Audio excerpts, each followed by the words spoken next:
As most of you know, the Hive is a Minecraft Bedrock server that is home to quite a few awesome mini-games. One of the most popular games on the Hive is called Treasure Wars, a game which challenges you to protect your own treasure while trying to destroy other people's treasures. In this video, I will be ranking all 10 Treasure Wars solos maps while giving my thoughts on each one. But before we get into the video, I need you guys to leave a like on the video and subscribe to my channel if you have not already. That would be awesome. And now with all that out of the way, let's get started. Coming in at number 10, in last place, we have Trick or Treat, the newest addition to the Treasure Wars Solos maps this past Halloween. This is not a bad map by any stretch of the imagination. Rushing your opponent on this map is just as easy as any. But here are some negatives. It feels like it takes a ton of blocks to get to mid, but 32 blocks is enough to get you there. However, if you're a hardcore Treasure Wars player, chances are you don't push mid very often, so running out of blocks that quickly is not ideal. You're probably thinking just buy another 32 blocks, but that brings me back to my previous statement about being a hardcore player. A lot of them like to speedrun the game. They aren't crazy about slowly waiting for more gold to get more blocks. Now obviously some are patient enough to get more gold, but this is all from my personal experience and is strictly my opinion. But I hope you guys know where I'm coming from. Anyway, there's nothing really special about the middle point in this map, so I'm not going to get into that too much. Just the fact alone that it takes more blocks to get around the entire map and rush people puts this map at number 10. Coming in at number 9, we have Facility. This is actually a really awesome map. I love how close the islands are next to each other,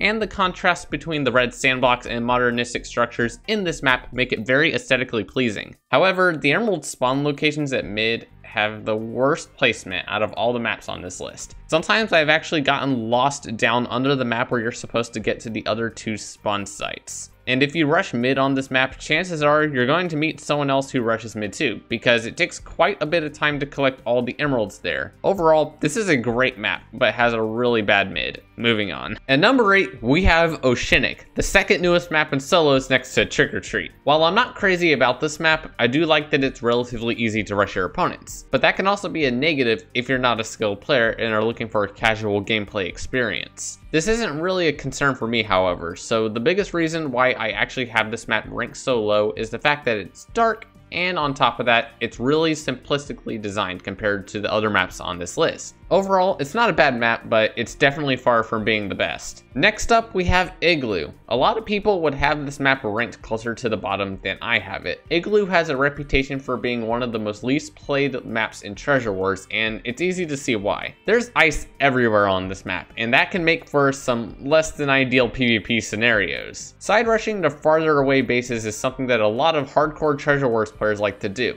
And while it's relatively easy to do on this map, it takes almost a full stack of blocks. There isn't a lot of space to start a jump bridge on the starter islands either, and the mid is extremely large with all of the emerald points really far apart. Overall, this is actually a really awesome map to me, but it's simply not as good as the rest of this list. At number 6, we have Sandstorm, another map that some will argue belongs lower on this list. It is definitely one of the biggest maps in solos by far. It's also one of the coolest looking maps too. The way the mid is built looks awesome. With the contrast of wood and sandstone structures, it makes for a really pleasing to the eye experience. My only knock against this map is that the bases are too far apart, but otherwise I really like this map. It's very aesthetically pleasing, and it definitely belongs at number 6 on this list. And starting out the top 5, we have Festive. This map is similarly designed to Sandstorm, except, well, it's really festive. I like that the main shop is up a small stretch of stairs. It's a really nice touch. The bases are far apart, but like Sandstorm, it's really aesthetically pleasing. At the middle point of this map, the interval points are pretty close together, which makes the mid on this map one of the easiest to rush in the game. Side rushing is not much of an issue as long as you have a stack of blocks, and overall, this is a really awesome map.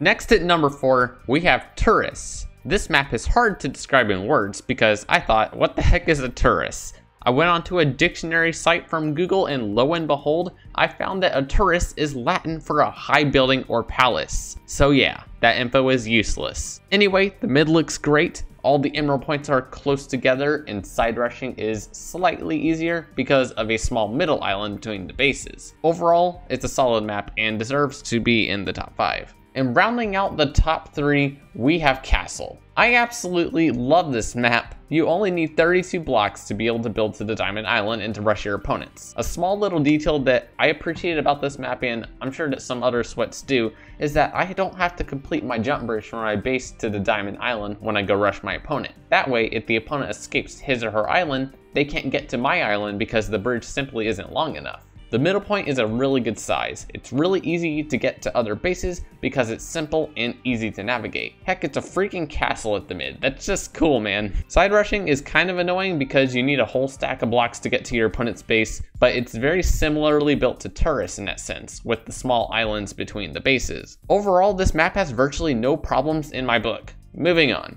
This one was tough, guys, but I decided to rank Library at number 2. This map is sick. I love it. I can rave about it all day. Rushing is easy, the bases are close together, the mid is awesomely designed with a high effort build in all its glory. Shout out to the Hive build team. Side rushing, again, takes a full stack of blocks, and that fact alone is the only thing that kept me from making this map number 1. And that brings us to number 1. We got Mushroom.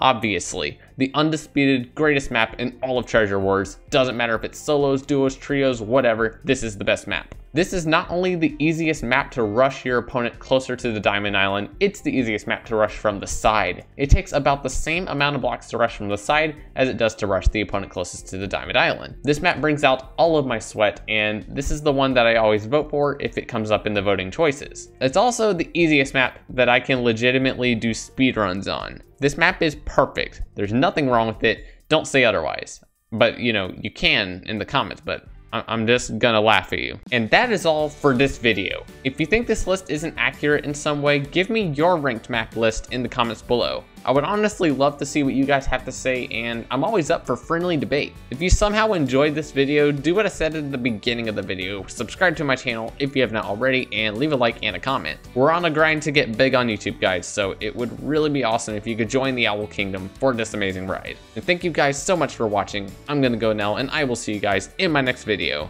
Goodbye, everybody.